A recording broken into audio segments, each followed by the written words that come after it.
Hero అయిన తర్వాత అంతకుముందు కమెడియన్స్గా చేసి హీరోలుగా మారి సక్సెస్ ఇచ్చిన తర్వాత కూడా ఆ సక్సెస్ని కొనసాగించలేక మళ్ళీ కమెడియన్స్ అయిన వాళ్ళు కోకొల్లలు ఉన్నారు మన తెలుగు ఇండస్ట్రీలో కానీ అదర్ ఇండస్ట్రీలో కానీ.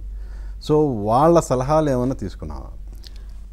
తీసుకునే అవసరం లేదు, కళ్ళకు కట్టినట్టు మన కళ్ళకు కట్టినట్టు కనపడుతున్నాయి.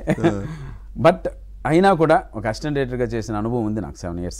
నేను డైరెక్టర్గా రావడమే కమెడియన్గా రాలేదు, కమెడియన్గా అసిస్టెంట్ డైరెక్టర్గా 7 years మంచి క్లాసిక్ మూవీలు పనిచేశాను.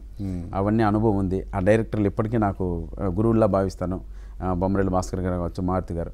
సో ఇలా టర్న్ అవ్వాలనుకుంటున్నాను సార్. అంటే వాళ్ళు చెప్పింది నువ్వు ఇలా ఈ జోనర్ ఇప్పుడు మళ్ళీ ఇలా నడవాలంటే మళ్ళీ కెరీర్ ఫస్ట్ నుంచి స్టార్ట్ చేయాలి, దానికి ఏం చేయాలని వాళ్ళ సలహాలు తీసుకోవడం జరిగింది.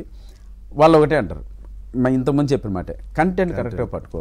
తమిళ ఇండస్ట్రీ చూడు, ఎంత కంటెంట్తో వస్తే హీరోతో పని లేదు, కంటెంట్ చూస్తారు అంతే. అక్కడ దాన్ని మనసులో పెట్టుకొని కథల కోసం వెతుకు. పైగా ఈ జనరేషన్తో పనిచేయి.